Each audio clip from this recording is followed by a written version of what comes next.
और ज़्यादा से ज़्यादा चीज़ों को शेयर कर दें।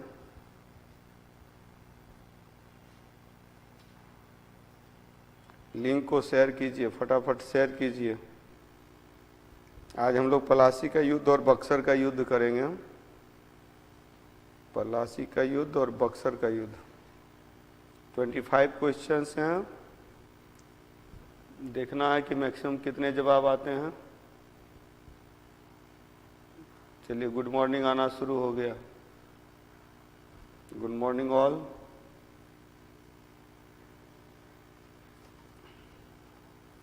फटाफट फटाफट शेयर कीजिए। और पलासी का युद्ध एक महत्वपूर्ण घटना थी। आप लोगों को पता है कि after the battle of Plassey, Plassey के युद्ध के बाद भारत में ईस्ट इंडिया कंपनी के शासन की शुरुआत होती है। तो ईस्ट इंडिया कंपनी के शासन की शुरुआत होती है और इसी में याद रखिएगा कि भारत में ब्रिटिश सत्ता स्थापित होती है। जो व्यापार करने आई थी संस्था, वो शासन करने लगी, शासन करने लगी। और इस तरह से क्या हुआ कि भारत में ब्रिटिश शासन की स्थापना कंपनी के शासन के रूप में हुई। एक एक पॉइंट को ध्यान देना है। देखिए, एक ब्रिटिश शासन है, कंपनी का शासन है, ब्रिटिश संसद का शासन है, इन सब में फर्क होता है। ठीक है, तो इसको ध्यान में रखना है।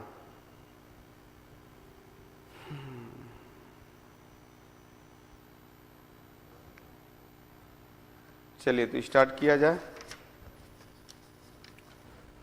जो लोग लेट से जुड़े हैं, चलिए सभी को गुड मॉर्निंग। प्रतिज्ञा राज, खुशबू रानी, संजना कुमारी, राजन झा, कुंदन भारती, लालदेव कुमार। चलिए, दो बार, तीन बार गुड मॉर्निंग करने की आवश्यकता नहीं है। सभी लोगों का कमेंट हमारी टीम देखती है। अगर मैं नहीं भी देख पाया तो भी, सर जी बीपीएससी का एग्ज़ाम पोस्टपोन्ड होगा क्या?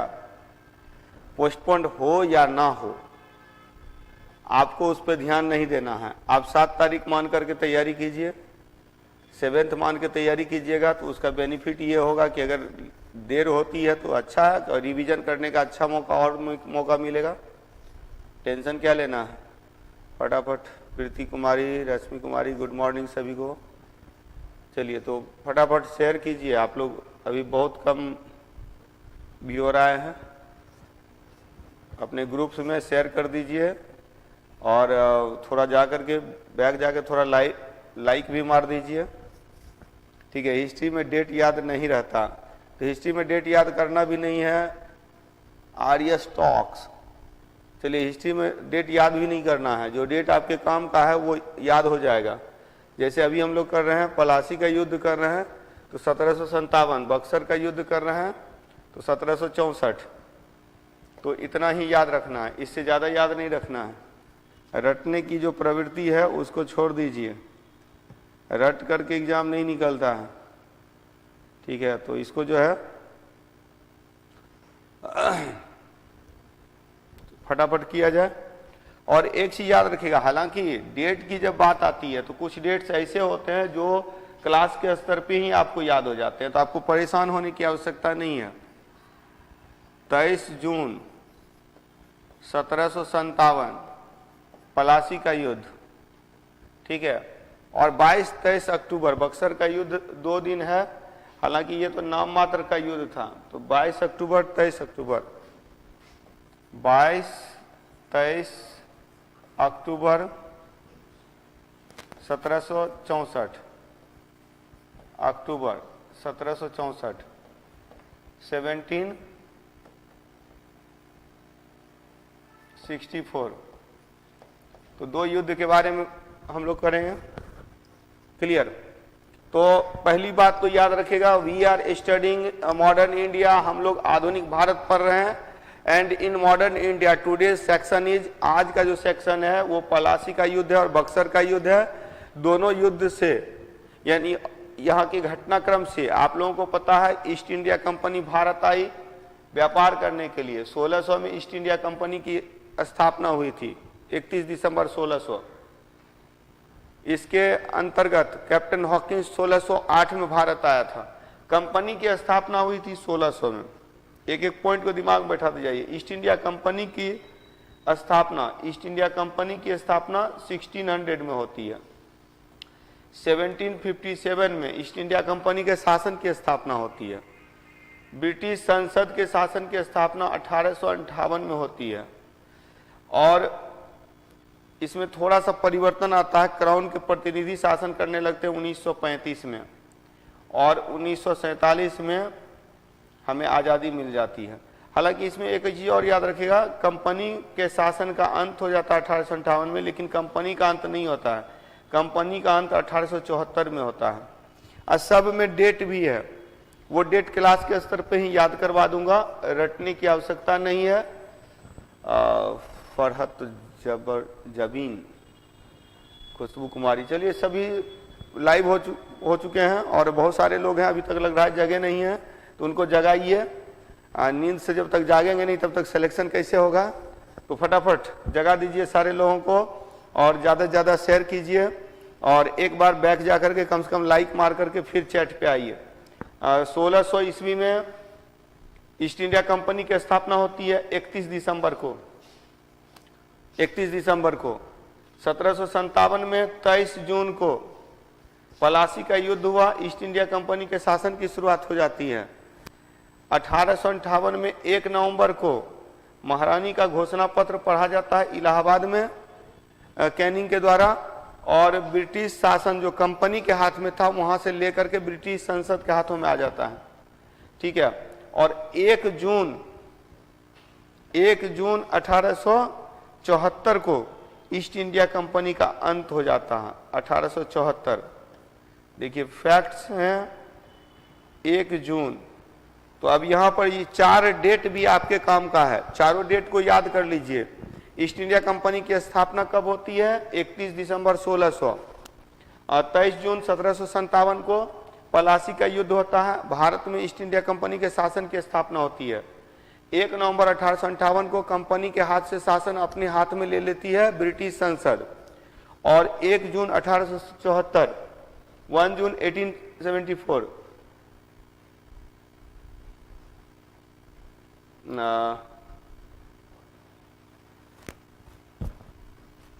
चलिए 1 जून 1874 को क्या होता है? तो ईस्ट इंडिया कंपनी का अंत हो जाता है। फाइनली ईस्ट इंडिया कंपनी को बंद कर दिया जाता है। चलिए, तो आज 25 क्वेश्चन है। 25 क्वेश्चन का देखता हूं कि कितने आंसर होते हैं। सर, कंपनी को भारत आने की इजाजत किसने दिया? ईस्ट इंडिया कंपनी के संदर्भ में कुछ बातें होगी, वो गवर्नर, जब हम लोग बंगाल का गवर्नर पढ़ेंगे ना तब मैं बताऊंगा। इसके बाद का सेक्शन है नेक्स्ट क्लास में। ईस्ट इंडिया कंपनी को एक चार्टर एक्ट के तहत एक परमिशन लेटर मिलता है ब्रिटेन की महारानी से। एक्चुअली जैसे भारत में अध्यादेश होता है ना, वैसे ही इंग्लैंड में जो इंग्लैंड के महाराजा महारानी होते हैं उनके पास कुछ स्पेशल राइट्स होते हैं, जिसके तहत जो ट्रेडिंग, वर्ल्ड लेवल पे ट्रेडिंग का जो परमिशन मिलता था तो वो राजा के द्वारा या रानी के द्वारा दिया जाता था। तो उसमें एलिजाबेथ थी, तो एलिजाबेथ के द्वारा जो है सो प्रदान किया गया था चार्टर एक्ट। 1600 ईस्वी का चार्टर एक्ट मिला था। 15 वर्ष का व्यापारिक अधिकार मिला था। अच्छा, आज नोटिफिकेशन नहीं आया है, नोटिफिकेशन जा रहा है, चलिए फटाफट जो है सो आप लोग शेयर कर लीजिए। गवर्नर जनरल वायसराय याद नहीं होता है सर? बिल्कुल याद हो जाएगा, नेक्स्ट क्लास में कीजिए ना। अभी हम लोग पूरा गवर्नर क्लाइव से लेकर के माउंट बेटन तक ये हमारी क्लास ही चलने वाली है। नेक्स्ट क्लास जो है वो लॉर्ड क्लाइव और वारेन हेस्टिंग्स पर है। तो अगले क्लास में आप लोग पढ़ के रखिएगा।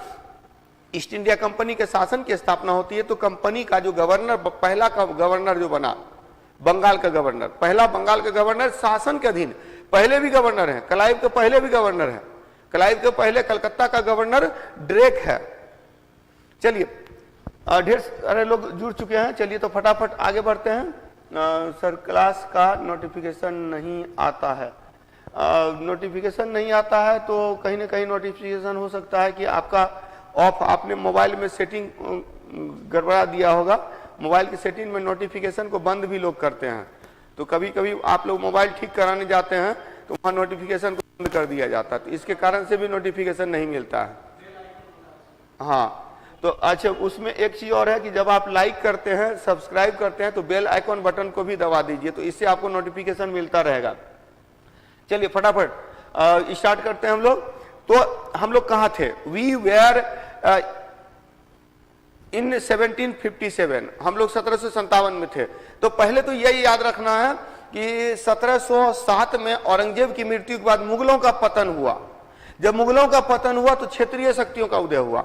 जब क्षेत्रीय शक्तियों का उदय हुआ तो अंग्रेजों के सामने मुख्य समस्या थी कि इनको हटाना, यानी एक तो मुगलों को हटाना, दूसरा क्षेत्रीय शक्तियों को हटाना, और इसीलिए क्षेत्रीय शक्तियों के साथ संघर्ष होता है। और वो संघर्ष हम लोगों ने देखा था, पहले तो यूरोपीय व्यापारी भारत आए थे, तो पहले उन व्यापारियों से लड़ लिया अंग्रेजों ने, फिर यहाँ क्षेत्रीय शक्तियां थी उनसे लड़ लिया, और तब यहां पर स्थापित होते हैं। और पहला युद्ध जिससे ईस्ट इंडिया कंपनी के शासन की स्थापना हुई, हालांकि पहला युद्ध एंग्लो फ्रेंच वॉर है, और सबसे पहले अंग्रेजों ने पुर्तगालियों को 1588 में हराया था, जब अंग्रेजी कंपनी के द्वारा, आर्मडा के द्वारा पुर्तगाली जहाज आर्मडा को पराजित करके अंग्रेजी वर्चस्व स्थापित हुआ। अब अंग्रेज भी भारत आए, साथ ही साथ अन्य यूरोपीय भी भारत आए। इन यूरोपीय में सबसे शक्तिशाली अंग्रेज के बाद फ्रांसीसी हैं, तो फ्रांसीसियों का अंत हुआ एंग्लो फ्रेंच वॉर में, जिसमें 3 कर्नाटका युद्ध भी बोलते हैं, कर्नाटक क्षेत्र में तो 3 कर्नाटक युद्ध कहते हैं। तो उसके बाद एंग्लो मैसूर होता है, लेकिन इससे पहले आप देखेंगे 1588 में आर्मडा ध्वस्त हुआ, पुर्तगाली आर्मडा, और 1746 से 63 में जब एंग्लो फ्रेंच वॉर होता है, इसी बीच में मैंने 2 युद्ध आप लोगों के काम का बताया था, 1757 प्लासी का युद्ध, 1759 बेदरा का युद्ध।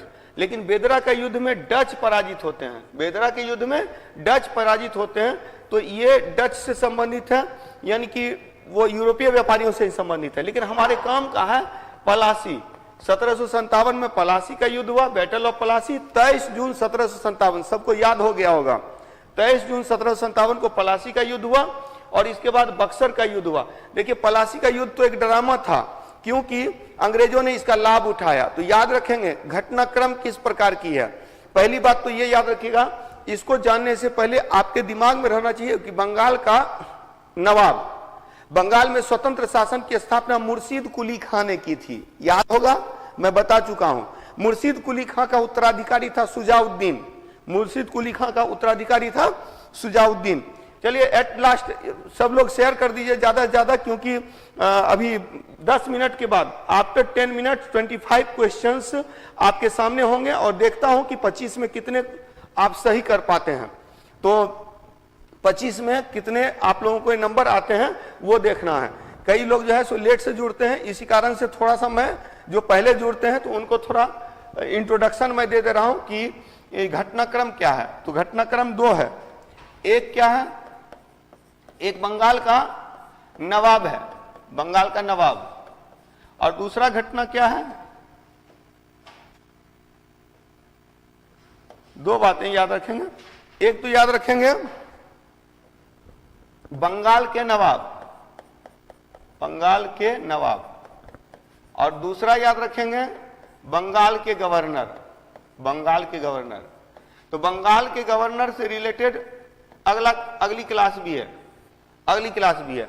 बंगाल के नवाब में मुर्शीद कुली खां है, मुर्शीद कुली खां, सुजाउद्दीन है, सुजाउद्दीन है, सुजाउद्दीन के बाद सरफराज खां है, सरफराज खां के बाद अलीवर्दी खां है, अलीवर्दी खां है, और अलीवर्दी खां के बाद सिराजुद्दौला है, सिराजुद्दौला है। और ये सिराजुद्दौला के समय में ही प्लासी का युद्ध होता है, और आफ्टर बैटल ऑफ प्लासी जो क्लाइव गवर्नर बनता है, बंगाल का गवर्नर क्लाइव बनता है। क्लाइव के बाद हॉलवेल, वेंसीटॉट, फिर क्लाइव, क्लाइव के बाद वेरस्ट, वेरस्ट के बाद कार्टियर, और उसके बाद आप देखेंगे कि बंगाल का गवर्नर को एक नया नाम दिया गया, बंगाल का गवर्नर जनरल, बंगाल का गवर्नर जनरल।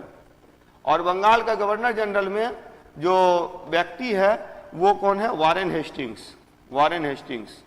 तो आप लोग याद रखेंगे कि नेक्स्ट क्लास जो हमारी होगी वो क्लाइव से लेकर के वारेन हेस्टिंग्स तक होगी। तो आप लोग नेक्स्ट क्लास में स्टडी करके रखेंगे क्लाइव टू वारेन हेस्टिंग्स। आज का जो सेक्शन है वो पलासी और बक्सर पर केंद्रित है। पलासी के युद्ध से, पलासी का युद्ध हुआ था सिराजुद्दौला और क्लाइव के बीच में, सिराजुद्दौला और क्लाइव के बीच में पलासी का युद्ध हुआ। अब पलासी के बाद है बक्सर का युद्ध। देखिए शुरू में ही मैं बता दे रहा हूं ताकि जो हम 25 क्वेश्चन की प्रैक्टिस करेंगे तो उसमें ज्यादा एक्सप्लेन करने की आवश्यकता नहीं रहेगी। वहां फटाफट हम लोग करते जाएंगे और देखेंगे कि आप लोग कितना एट लास्ट आप लोग जवाब देंगे कि कितने सही देते हैं। ठीक है, रजनीश कुमार प्रणाम। चलिए विकास देव गुड मॉर्निंग, सभी लोगों को गुड मॉर्निंग। चलिए स्टार्ट किया जाए फटाफट। पहले क्वेश्चन पे आते हैं। मुर्शिद कुली खां याद रखेंगे 1717 से लेकर, हालांकि ये 1713 में ही दीवान नियुक्त हुआ था, बाद में सूबेदार बन गया, से 1727 तक रहता है। 1727 से 39 तक सुजाउद्दीन, एक साल में ही आया गया। 39-40 में सरफराज खां, इसको हटा दिया अलीवर्दी खां ने। 1740 से 56 तक है। इसको अलीवर्दी खां के 3 पुत्री में सबसे छोटी पुत्री का पुत्र सिराजुद्दौला था, कोई बेटा नहीं था अलीवर्दी खां का। तो 1756-57 56-57 में सिराजुद्दौला है। सिराजुद्दौला को पलासी के युद्ध में पराजित करके लॉर्ड क्लाइव ने क्या किया? शासन की शुरुआत की। हालांकि नवाब वो खुद नहीं बनता है, वो नवाब किसे बनाता है? तो याद रखेंगे वो नवाब बनाता है मीर जाफर को। अब मीर जाफर के बाद कौन आता है? मीर कासिम आता है, मीर कासिम। और याद रखेंगे क्लाइव के बाद कौन गवर्नर है? हॉलवेल आयाराम गयाराम। ये आया गया इसीलिए बोल रहा हूं कि हॉलवेल जो है कार्यवाहक है। हॉलवेल के बाद आता है वेंसीटॉर्ट, वेंसीटॉर्ट। हॉलवेल के बाद वेंसीटॉर्ट है और वेंसीटॉर्ट के समय में ही बक्सर का युद्ध होता है। तो याद रखेंगे क्लाइव के समय में पलासी का युद्ध होता है, वेंसीटॉर्ट के समय में बक्सर का युद्ध होता है। क्लाइव का टाइम पीरियड है 1757 से 60, वेंसीटॉर्ट का है 1760 से 65। एकदम फटाफट दिमाग में रखिए। Battle of Plassey was not a battle, that was only the schemes between Sirajuddaula and Clive. Yes yes, that was not the battle, that was a conspiracy against nawab. नवाब के विरुद्ध एक प्रकार का षड्यंत्र था, इसीलिए कुछ ही मीर मर्दान है और जो इसके क्लाइव की तरफ से लड़ रहा है और बाकी लोग जो है मुंह देख रहे हैं। यानी कि जो घटनाक्रम है, पहले ध्यान दीजिएगा। फटाफट फटाफट मैं बता रहा हूं, अब मैं स्टॉप नहीं होऊंगा और सीधे 25 क्वेश्चन के बाद रुकूंगा।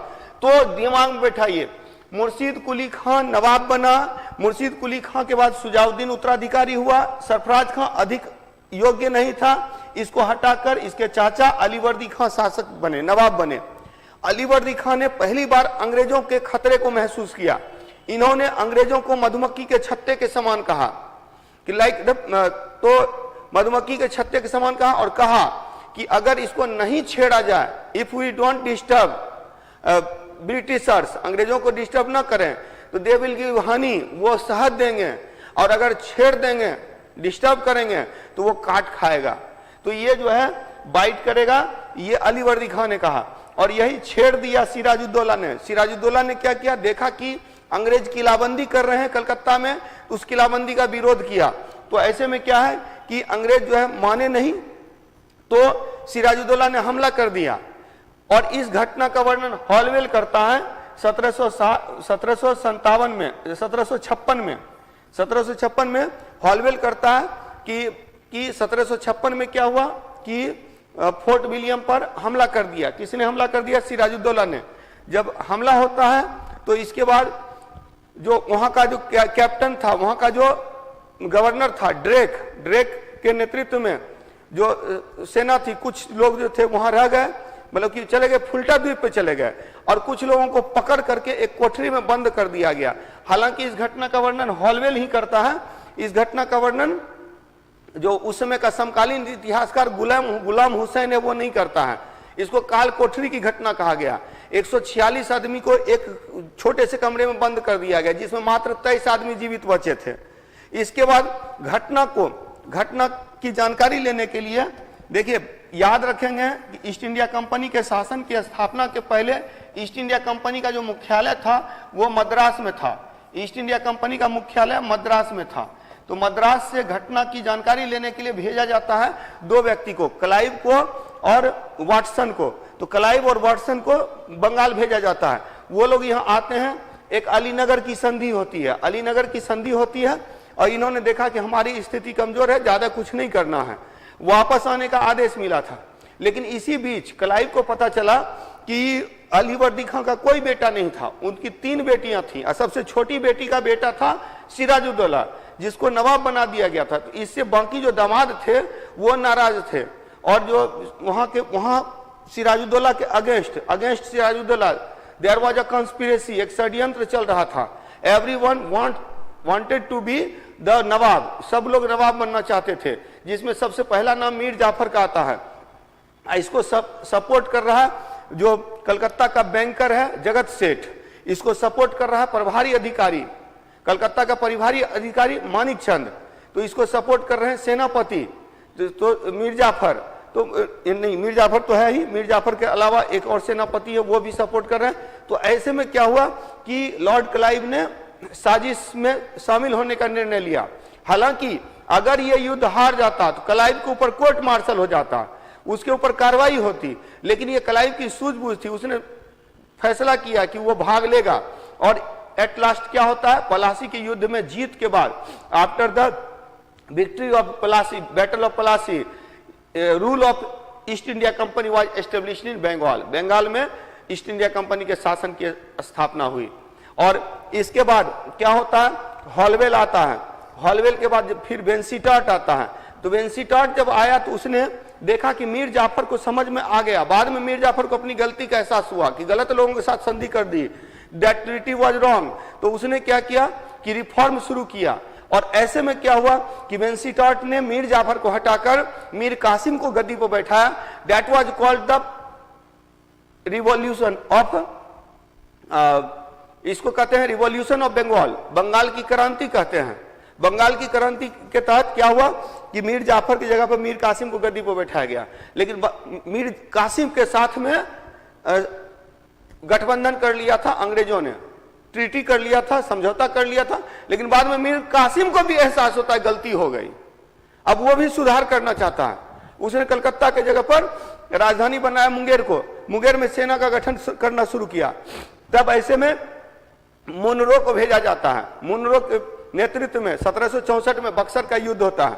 बक्सर की युद्ध में लड़ने के लिए मीर कासिम ने अवध के नवाब शुजाउद्दौला से और शाह आलम द्वितीय मुगल शासक से संधि की, और इस तरह से बक्सर की युद्ध के समय 3 सेना को अंग्रेजों ने पराजित किया एक साथ। और इसके बाद क्या हो कुछ समझ में नहीं आ रहा था। तो ऐसे में एक व्यक्ति को बुलाया गया जो पहले दिमाग से काम लिया था, वो था क्लाइव। क्लाइव को दोबारा बुलाया गया था। 1765 में क्लाइव आता है, इलाहाबाद की संधि होती है, treaty of Allahabad was done by Clive, और इस तरह से भारत में ब्रिटिश शासन मजबूत हो गया। बस इतनी कहानी है, इसको आप विभिन्न किताबों में पढ़ लीजिएगा। चूंकि ये क्रैश कोर्स है तो हम लोग क्या कर रहे हैं कि ज्यादा से ज्यादा ऑब्जेक्टिव के थ्रू चल रहे हैं ताकि आपकी तैयारी अच्छी हो पाए। तो 25 में तैयार हो गए, सब लोग रेडी हो गए, चलिए तो स्टार्ट करते हैं और देखते हैं कि 25 में सबसे ज्यादा कितने वो आता है। 20+ जो भी रहेंगे उनकी स्थिति बहुत अच्छी है। 15 to 20 वाले गुड कंडीशन में है, लेकिन 15 से नीचे वाले बैड कंडीशन में है। चलिए तो 15 से नीचे अगर किसी का रहता है तो उनको मेहनत करने की जरूरत होगी, ज्यादा मेहनत करने की जरूरत होगी। मेहनत तो 15 वालों को भी करनी है। चलिए तो पहले क्वेश्चन पे आते हैं। पहला क्वेश्चन है, फर्स्ट क्वेश्चन, बंगाल में स्वतंत्र शासन की शुरुआत किसने की? Easy question. एक पहला स्टार्ट हम लोग करते हैं लॉलीपॉप क्वेश्चन से, और ये है कि बंगाल में स्वतंत्र शासन की शुरुआत किसने की? ऑप्शन ए है मुर्शीद कुली खां, ऑप्शन बी है शुजाउद्दीन खां, ऑप्शन सी है सरफराज खां, और ऑप्शन डी है अलीवर्दी खां। फटाफट जवाब दीजिए। Who started the independent rule in Bengal? Bengal में इंडिपेंडेंट रूल की स्थापना किसने की? मुर्शीद कुली खां, सुजाउद्दीन खान, सरफराज खान, अलीवर्दी खान। जवाब क्या आ रहा है? 1716, वही 16-17 में, ठीक है। पुतिन ए आंसर दे रहे। ये पुतिन कहां से आ गए? रूस से। चलिए आगे देखते हैं। संजना कुमारी ए, प्रवीण कुमार 1717 ठीक है। 1716-17 चलेगा। ईस्वी को लेकर कंफ्यूज मत कीजिए, जो आपके काम का ईस्वी सन है वो मैं यही याद करवा दूंगा। ज्यादातर जवाब ए आ रहा है। मुर्शिद कुली खां बिल्कुल सही जवाब। चलिए शुरुआत अच्छी रही। आंसर हो गया ए, मुर्शिद कुली खां। मुर्शिद कुली खां को 1713 में बंगाल का दीवान बनाया गया था। बाद में ये 1717 के में सूबेदार बनता है और वहीं से बंगाल की नवाबी हासिल कर लेता है। तो बंगाल की नवाबी हासिल कर लेता है, पहला नवाब बनता है 1717 से 1727 तक। 1727 में सुजाउद्दीन खान आता है, 1727 से 1739। उसके बाद सरफराज खां आता है 39-40 और अलीवर्दी खां आता है 40 से 56। चलिए दूसरे क्वेश्चन पर। दूसरा क्वेश्चन भी आसान सा है। दूसरा है बंगाल के नवाब में सबसे छोटा कार्यकाल किसका है? फटाफट जवाब दीजिए। सबसे छोटा कार्यकाल ऑप्शन ए है मुर्शिद कुली खान, बी है सुजाउद्दीन खान, सी है सरफराज खान और डी है अलीवर्दी खान। सेम क्वेश्चन है जो इससे पहले था, बस अंतर यही है कि बताना आपको कि ये जो 4 नवाब हैं, इन 4 नवाब में सबसे छोटा कार्यकाल किसका है। आसान सा क्वेश्चन है। सी आंसर, सी सरफराज, सी।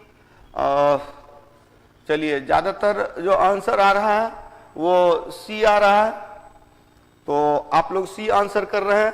तो एक आसान सा क्वेश्चन था, बंगाल के नवाब में सबसे छोटा कार्यकाल किसका था? तो whose term was the shortest in the nawab of Bengal? Murshid Quli Khan, Shujauddin Khan, Sarfaraz Khan and Alivardi Khan. चलिए राइट आंसर इज सी। तो इसका सही आंसर सी है, सरफराज खान। अभी तुरंत मैंने बताया था 1717 से 1727। अच्छा देखिए एक चीज और याद रखिएगा, यहां ध्यान में रखना है। 1713 में मुर्शिद कुली खां बंगाल का दीवान बना, 1717 में वो सूबेदार बन जाता है और 1719 से ये स्वतंत्र शासन करने लगता है। 1719 से 1727 तक मोहम्मद शाह के काल में। उसके बाद सुजाउद्दीन आता है 1727 से 1739। इस बार 39-40, 1739-40 में सरफराज खां का जो अलीवर्दी खां 1740 से 56। चलिए फटाफट अगले क्वेश्चन पे चलते हैं। अगला क्वेश्चन क्या है?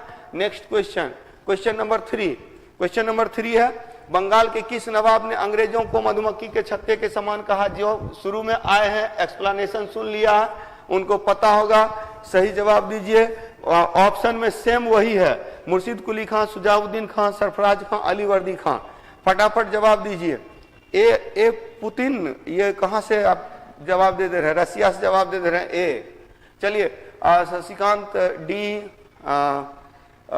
डी अलीवर्दी खां, और ज्यादातर जवाब आ रहे हैं अलीवर्दी खां से। डी आ रहा है, अलीवर्दी खां।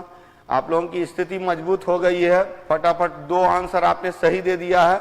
अब तीसरे पे हम लोग आ गए हैं। बंगाल के किस नवाब ने अंग्रेजों को मधुमक्खी के छत्ते के समान कहा? तो bee hive, British like a bee hive. किसने? Which nawab of Bengal called the British like a bee hive? मधुमक्खी के छत्ते के समान कहा। अगर नहीं छेड़िएगा तो शहद मिलेगा, छेड़ दीजिएगा तो काट खाएगी मधुमक्खी। तो अंग्रेजों ने भी यही काम किया था। तो सही आंसर क्या हो जाएगा? सही आंसर डी होगा। जिन जिन लोगों ने डी जवाब दिया बिल्कुल सही है। मधुमक्खी के छत्ते के समान कहा अलीवर्दी खान, नहीं छेड़ा तो ठीक ठाक रहा।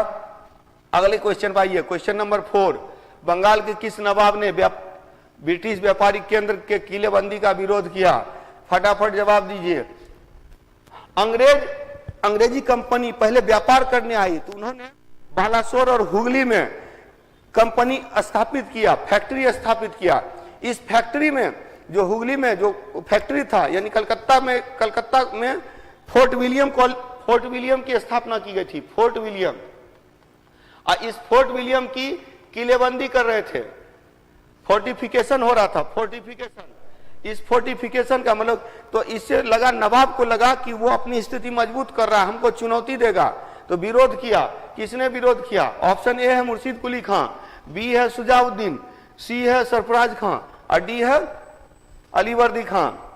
तो बी डी ई, कुछ लोगों का ई आंसर भी आ रहा है। सिराजुद्दीन, चलिए ये इतना, शिवम कुमार जो इतना डी दे दिए आपका गलत हो गया।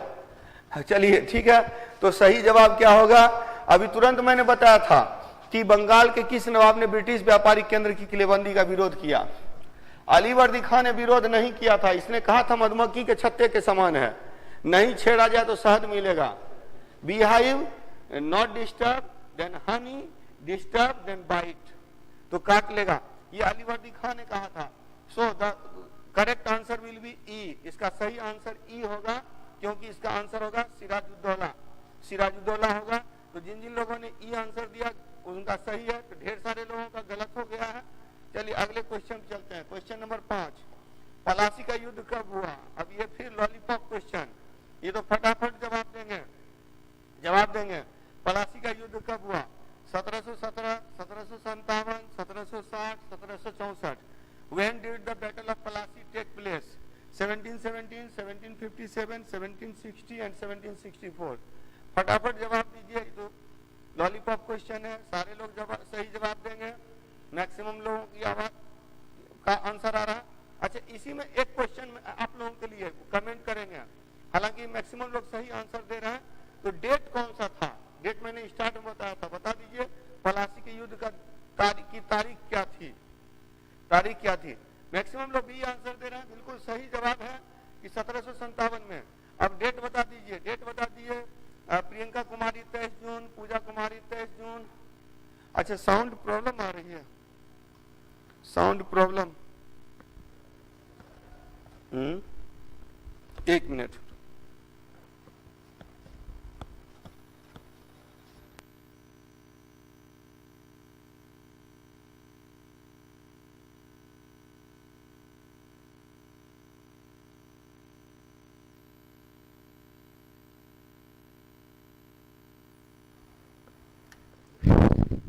अब सही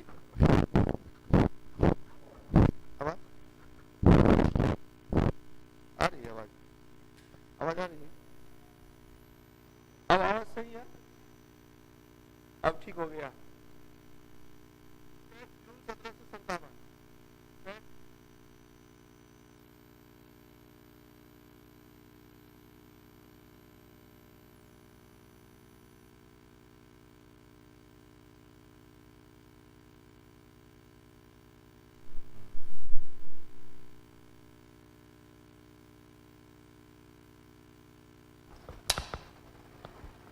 ये ऐसे लगता है, हाँ सही है। चलिए तो आगे करते हैं।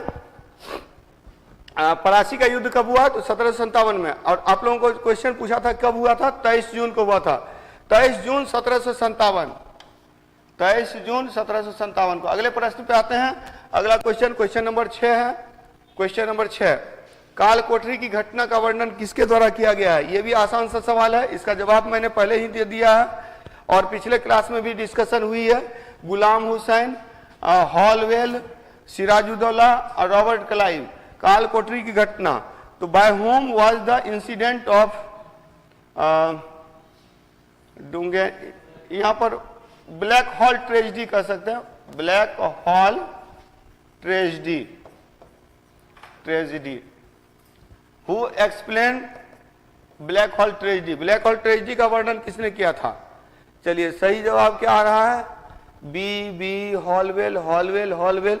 बिल्कुल सही जवाब आप लोग दे रहे हैं। तो जिन जिन लोगों ने सोच रखा है कि हॉलवेल होगा, तो सही आंसर है। अच्छा, आप लोग बताइए, इस समय का समकालीन लेखक गुलाम हुसैन था। गुलाम हुसैन की पुस्तक का नाम बताइए, देखें कि कितने लोगों को याद है। पिछले जो सेशन में मैंने इस पर डिस्कशन किया है। चलिए बता दीजिए फटाफट गुलाम हुसैन की पुस्तक का नाम। समकालीन लेखक गुलाम हुसैन ने अपनी पुस्तक में इसका वर्णन नहीं किया, इसीलिए लोग अनुमान लगाते हैं कि शायद बढ़ा चढ़ाकर हॉलवेल ने कहा था।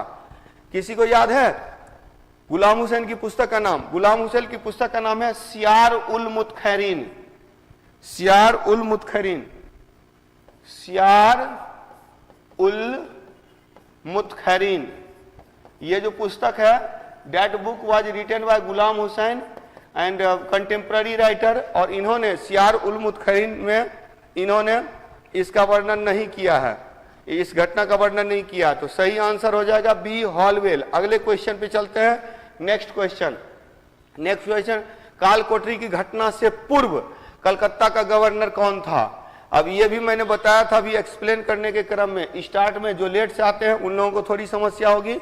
तो बताइए कि कौन था इसका कलकत्ता के पूर्व, कलकत्ता का गवर्नर काल कोठरी की घटना के पूर्व, before incident of black hole tragedy, who was the governor of Calcutta?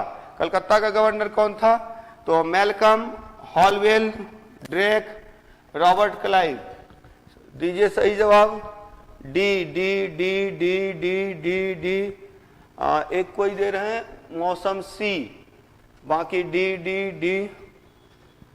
अब गलत आंसर दे रहे हैं, बिल्कुल गलत। यहाँ काल कोठरी की घटना के पूर्व कह रहा हूं, काल कोठरी की घटना के बाद 1756 में क्लाइव आता है, लेकिन क्लाइव के पहले कौन था? यानी जिन जिन लोगों ने डी आंसर दिया, गलत आंसर दिया। सही आंसर होगा, कुछ लोग ही सही आंसर दे पाए हैं, मैक्सिमम लोगों का गलत आंसर है। सही आंसर होगा ड्रेक, रोगर ड्रेक था। तो Drake was the governor of Bengal, governor of Calcutta before black hole tragedy. यानी क्लाइव के पहले भी कौन था? तो ड्रेक था। चलिए ठीक है। और ड्रेक ने फैसला किया था कि मैं किले में ही रहूंगा, और जो बाकी लोग जो थे वो चले गए थे, फुल्टा द्वीप चले गए थे। फुल्टा द्वीप, बंगाल के नवाब सिराजुद्दौला ने किलेबंदी का विरोध किया, लेकिन किलाबंदी जारी रहा तो सिराजुद्दौला ने हमला कर दिया। ये घटना काल कोठरी की घटना कहलाती है, जिसमें कुछ अंग्रेज जो थे वो फुल्टा द्वीप पर चले गए, कुछ अंग्रेज वहीं रह गए। उनको पकड़ करके एक छोटे से कमरे में बंद कर दिया गया, जिसमें 146 लोगों में 123 लोगों की मृत्यु हो गई, मात्र 23 लोग जीवित बचे। इसी को और हॉलवेल बोलता है कि उनमें मैं भी था। वो जो 23 लोग जीवित बचे उसमें एक मैं भी था, उस हॉल में ये वेल बचा था, इसलिए हॉलवेल नाम हो गया। चलिए, ये कारण जो भी रहा हो, लेकिन ये हॉलवेल जो है इसका वर्णन करता है। अगला क्वेश्चन, अलीनगर की संधि कब हुई थी? फटाफट जवाब दीजिए।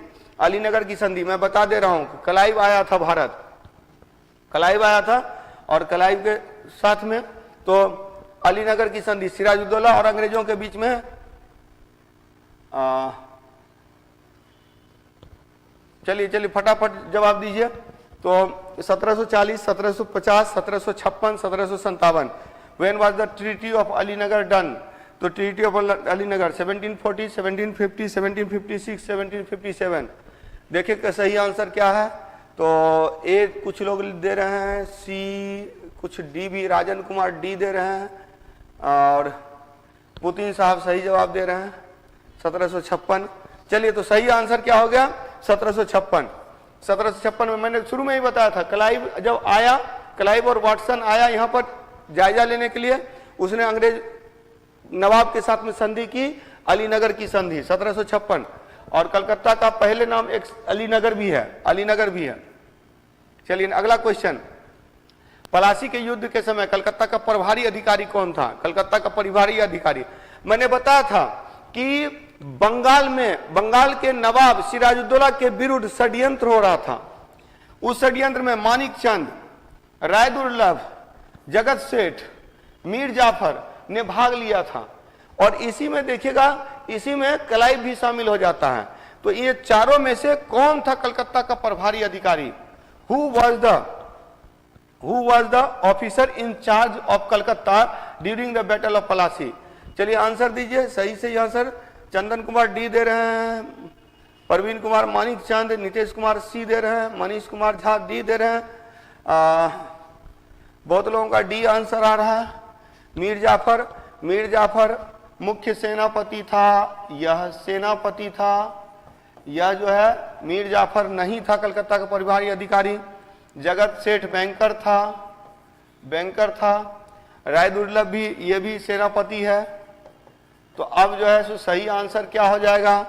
तो बच गया एक मानिक चंद, तो सही आंसर ए होगा। जिन लोगों ने ए आंसर दिया, जिन लोगों ने मानिक चंद आंसर दिया, सही है, मानिक चंद आंसर होगा, तो ए आंसर होगा।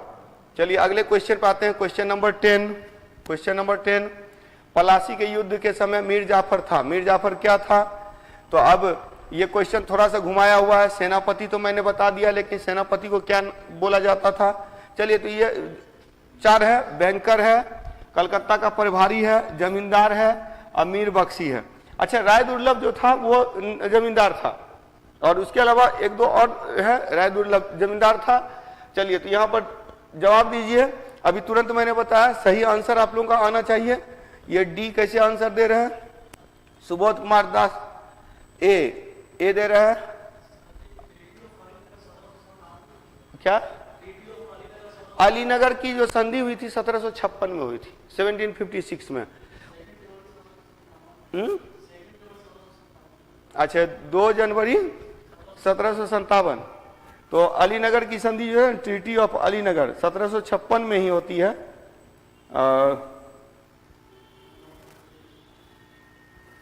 मतलब लग रहा है कि गूगल मार दिया आपने ना। अच्छा, treaty of Alinagar 9 February 1757 between Clive. अच्छा, चलिए उसको थोड़ा सा दिमाग में रखिएगा। उसमें 1757 ऑप्शन में था ना। अच्छा, अलीनगर की संधि आप लोगों ने जो किया था, अलीनगर की संधि को ठीक कर लेंगे। अलीनगर की संधि जो है 1757 में हुई थी। सही है। कई बार होता है कि 1756 में जब कालकोटरी की घटना होती है, वो कालकोटरी की घटना के बाद फरवरी में अलीनगर की संधि होती है, और जून में जाकर के पलासी का युद्ध होता है। जून में जाकर पलासी का, बिल्कुल सही। चलिए, तो ये ध्यान में रखेंगे। तो थोड़ा सा हम लोग बैक चले जाते हैं कि क्वेश्चन नंबर 8 में जो सही आंसर होगा डी होगा। जिन लोगों ने डी आंसर दिया, सही आंसर दिया है। चलिए, 9 फरवरी 1757। देखिए, यही होता है कि अब नेट मैंने क्वालिफाई कर रखा है, लेकिन कभी कभी होता है कि काफी दिनों से रिवीजन नहीं होने से ये एक परेशानी होती है। तो याद रखेंगे, 9 फरवरी 1757 को अलीनगर की संधि हुई थी। इसके बाद अगला क्वेश्चन था, पलासी के युद्ध के समय कलकत्ता का प्रभारी अधिकारी मानिकचंद था। इसके बाद अगला क्वेश्चन है कि पलासी के युद्ध के समय मीर जाफर क्या था? मीर बख्शी था। मीर बख्शी। जिन लोगों ने डी आंसर दिया, सही आंसर दिया। मीर बख्शी याद रखेगा, जो सेना का प्रमुख होते हैं, सेनापति होते थे, उसको मीर बख्शी बोला जाता था। हेड जो होते थे, मीर बख्शी। तो मीर बख्शी होगा। चलिए, क्वेश्चन नंबर 11 पे चलते हैं। क्वेश्चन नंबर 10 का जिन लोगों ने डी आंसर दिया, सही आंसर दिया। क्वेश्चन नंबर 11 पे चलते हैं। पलासी के युद्ध के समय ईस्ट इंडिया कंपनी का मुख्यालय कहाँ था? ये आसान सा सवाल है। चलिए, जवाब दीजिए फटाफट।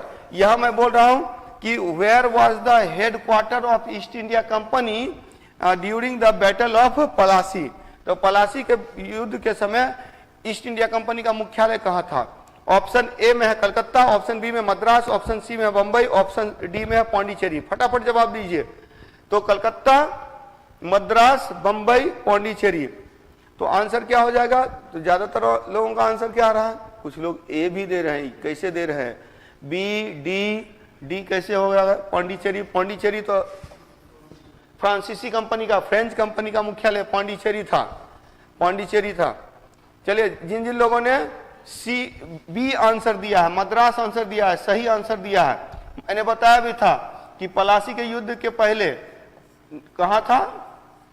पलासी के युद्ध के समय के पहले मद्रास मुख्यालय था। और मद्रास का जो किला था उसको सेंट जॉर्ज बोलते थे। सेंट फोर्ट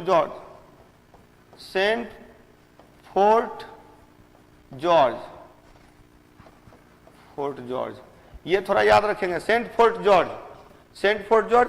अच्छा, मद्रास की स्थापना किसने की थी? फ्रांसिस डे ने की थी। कलकत्ता की स्थापना किसने की थी? जॉब चार्नक ने किया था।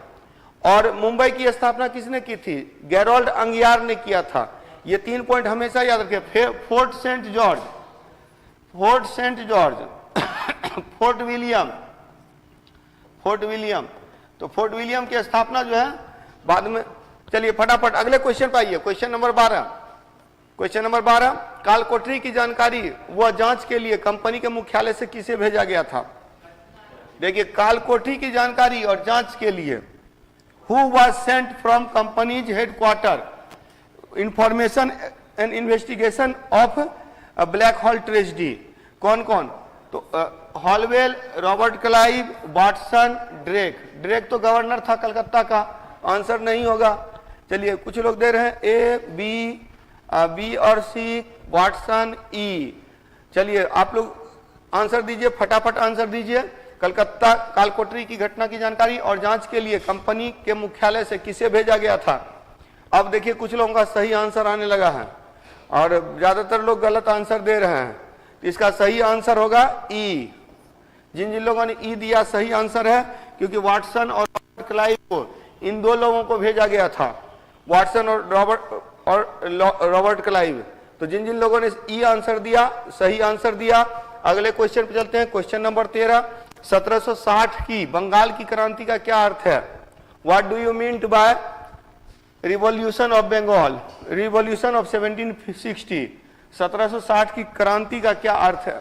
बंगाल में अंग्रेजों का पूर्ण अधिकार, बंगाल में अंग्रेजों द्वारा दीवानी अधिकार, मीर कासिम को बंगाल का नवाबी प्राप्त, मीर जाफर को सैनिक अधिकार प्राप्त। फटाफट आंसर दीजिए। स्टार्ट में ही मैंने बता दिया था, देखता हूं कि किसका किसका सही होता है। 1760 की क्रांति, इसी को रिवॉल्यूशन ऑफ 1760 बोलते हैं, 1760 की क्रांति कहते हैं। 1760 आप लोगों को पता है सिराजुद्दौला के जगह पर मीर जाफर बना था नवाब 1757 में, नहीं ये 1757 में जी, सिराजुद्दौला की जगह पर मीर जाफर बना था 1757 में। 1757 से 60 तक मीर जाफर रहा। जब वेंसीटाट आता है भारत, उसने नवाबी हटा दी और संधि कर लिया मीर कासिम से। तो सही आंसर होगा मीर कासिम को बंगाल की नवाबी प्राप्त। जिन जिन लोगों ने सी आंसर दिया उनका सही आंसर है, ई वाले गलत है। चलिए अगले क्वेश्चन पे चलते हैं, question number 14। Question number 14, Mir Jafar Bengal का नवाब कब बना? ये तो बच्चा वाला क्वेश्चन है, लॉलीपॉप क्वेश्चन है। फटाफट जवाब दे दीजिए कि मीर जाफर बंगाल का नवाब कब बना? 2 बार बना, ये याद रखेंगे, 2 बार बना। पहली बार कब बना और दूसरी बार कब बना? तो दूसरी बार का ऑप्शन यहाँ है नहीं, तो फटाफट जवाब देंगे। ये आसान सा प्रश्न है, तो ज्यादातर लोगों ने सही सोच रखा है, सी सी सी, ज्यादातर लोगों का सी आ रहा है। तो चलिए इस पर क्वेश्चन पे ज्यादा देर हम लोग ठहरते नहीं है, क्वेश्चन का आंसर हो जाएगा सी। लगभग लोगों का सही है और सब लोगों को याद हो गया। अब मीर जाफर की जगह पर मीर कासिम नवाब बना, कब बना? 1760 में। अच्छा, जब मीर जाफर नवाब बना तो बंगाल अंग्रेजों को कौन सा क्षेत्र प्रदान किया? Which area was given to British after Mir Jafar became the nawab of Bengal? चलिए इसका देखते हैं कि कितने लोग सही आंसर देते हैं। हाँ, वर्धमान, मिदनापुर, चटगांव और 24 परगना। तो देखते हैं कि कितने लोग सही आंसर देते हैं कि इसके बाद मीर जाफर जब बंगाल का नवाब बना तो अंग्रेजों को प्रदान किया, अंग्रेजों को दीवानी प्रदान की गई। कहाँ की दीवानी प्रदान की गई थी? कहाँ की दीवानी प्रदान की गई थी? क्योंकि अगला फिर आ जाएगा, मीर कासिम आता है तो वो भी दीवानी देता है, वो भी दीवानी प्रदान करता है। तो ये याद रखेंगे कि बंगाल हाँ दीवानी प्रदान करता है। दीवानी मतलब हुआ राजस्व का अधिकार, राजस्व का अधिकार। तो राजस्व का अधिकार, दीवानी अधिकार, तो दीवानी अधिकार। फटाफट आंसर दीजिए। दीवानी अधिकार किसने दिया था?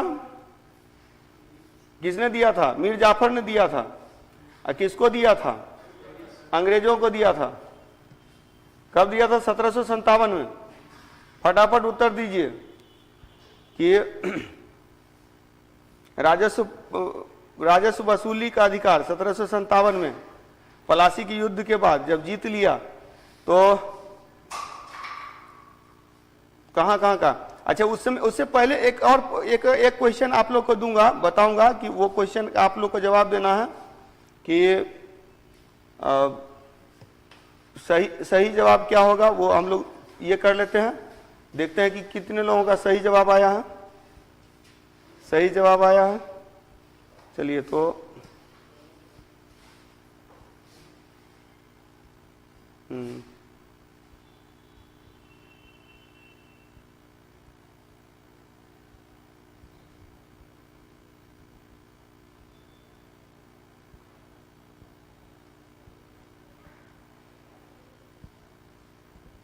चलिए यहाँ पर देखेंगे आप लोग क्या जवाब दे रहे हैं। 24 परगना मैक्सिमम लोगों का डी आंसर आ रहा है।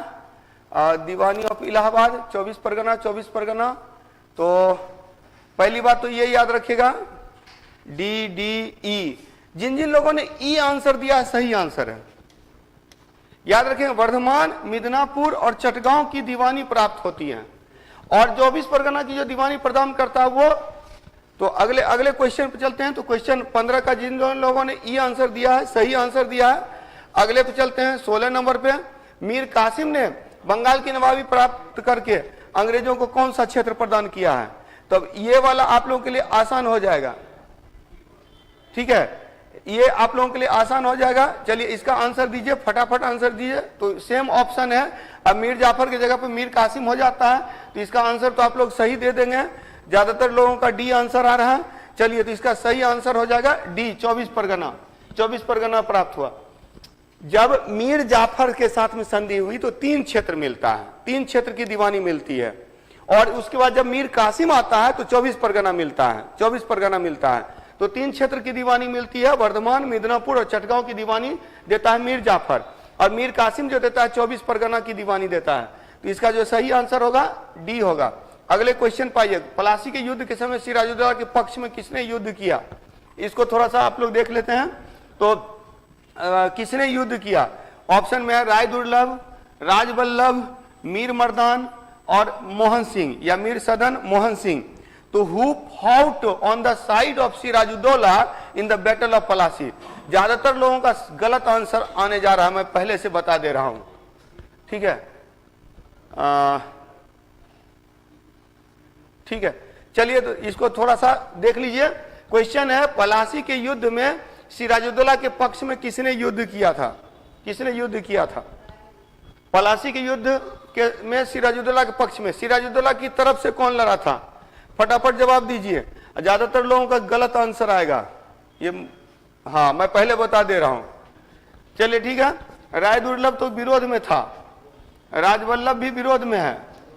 चलिए अब बच गया 2, मीर सदान और मोहन सिंह। तो याद रखिएगा दोनों व्यक्ति सपोर्ट किया था, तो इसका सही आंसर होगा ई, 1 से अधिक हो जाएगा।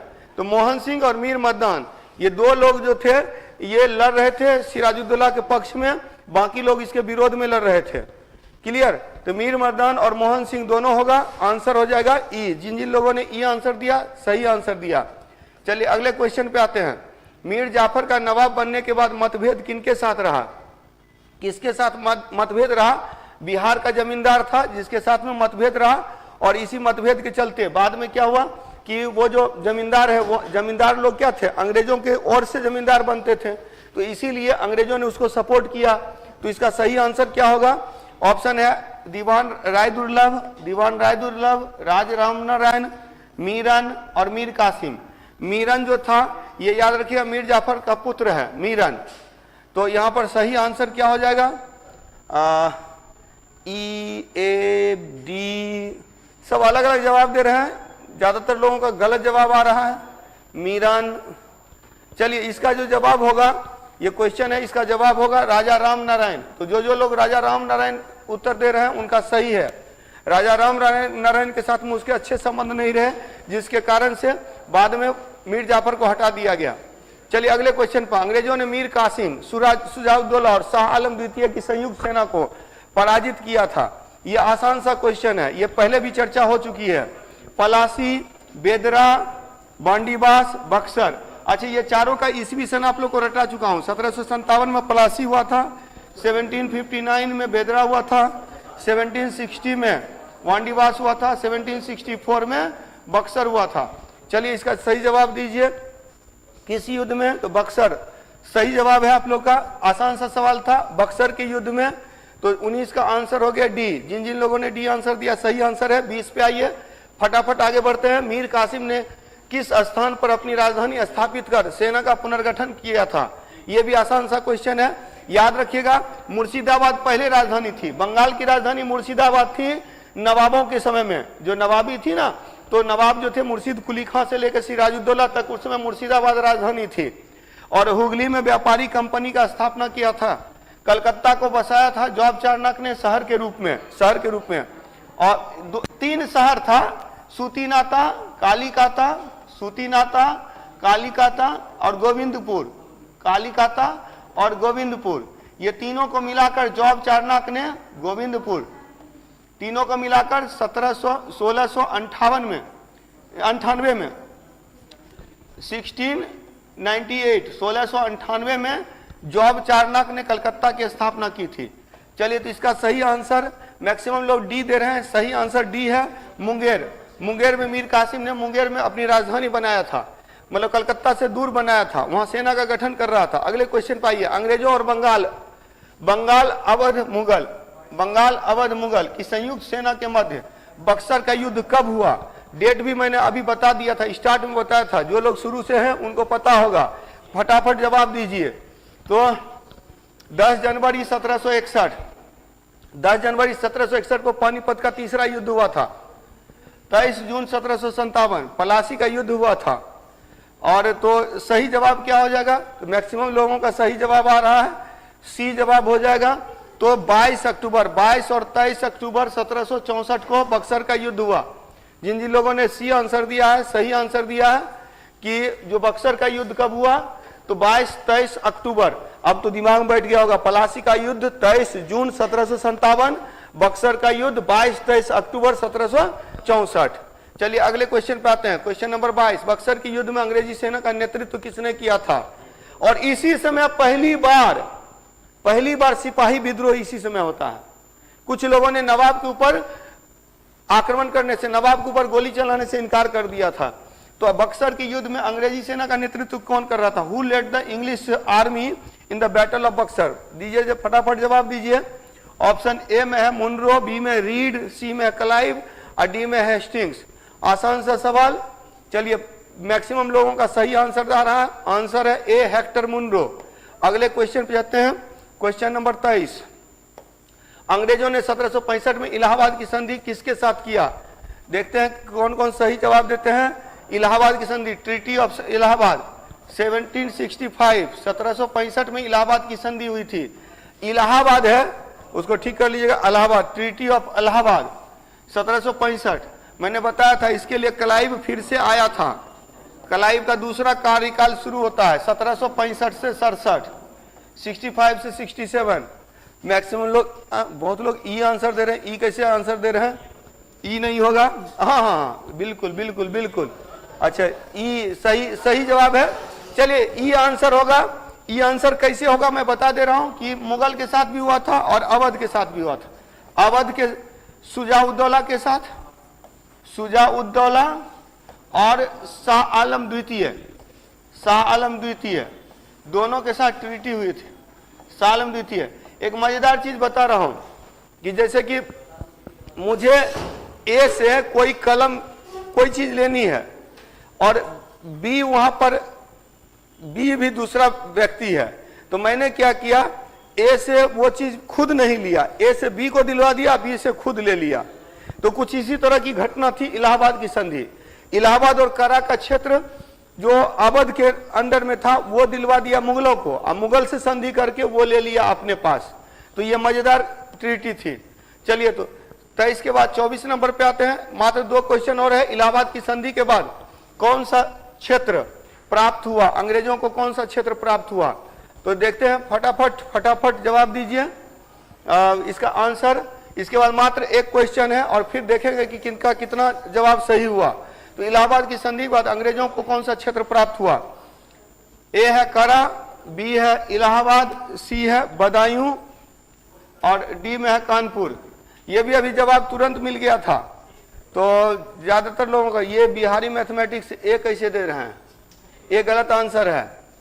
किरण वर्मा ए गलत आंसर है। अभी तुरंत मैंने बताया था करा और इलाहाबाद का क्षेत्र मिला था, तो सही आंसर ई हो जाएगा। ई आसान सा क्वेश्चन था, इसमें भी लोग फंस जाते हैं। चलिए अगला, इलाहाबाद की संधि के समय बंगाल का गवर्नर कौन था? इसका भी जवाब दे दिया है, पिछले में ही जवाब दे दिया है। सही जवाब दीजिए इसका। इलाहाबाद की संधि के समय बंगाल का गवर्नर कौन था? Who was the governor of Bengal at the treaty of Allahabad? Treaty of Allahabad कब होता है? 1765 में, 1765 में। 65 से 67 तक वो गवर्नर रहा था। याद रखेंगे 1757 में क्लाइव आया, क्लाइव के बाद हॉलवेल, हॉलवेल के बाद बेंसीटॉट, फिर इसका आंसर हो जाएगा इलाहाबाद की संधि हुई 1765 में, तो वेंसीटार्ट का जो समय है 1760 से 65 है, और वेरेल्स का है 1767 है, 69 है, और हेस्टिंग्स का 1772 से 85 है। तो सही जवाब हो जाएगा क्लाइव दो कार्यकाल के लिए है, 1757 से 60 और 1765 से 67। तो जिन जिन लोगों ने सही जवाब दिया, सी जवाब दिया, सही आंसर है। चलिए अब बता दीजिए फटाफट कि कितना आप लोगों का सही हुआ है। हाँ, 25 का आंसर क्लाइव होगा। जिन जिन लोगों ने क्लाइव दिया सही दिया। हाँ, 19 अच्छा स्कोर है। 15 ठीक है, मेहनत करने की जरूरत है। 19 ठीक है।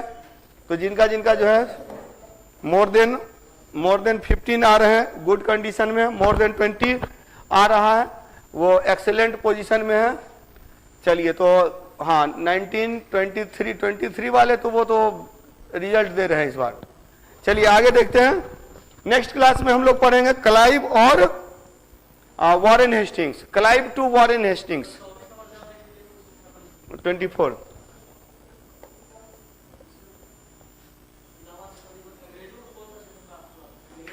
हाँ, अंग्रेजों को वो दिला दिया ना।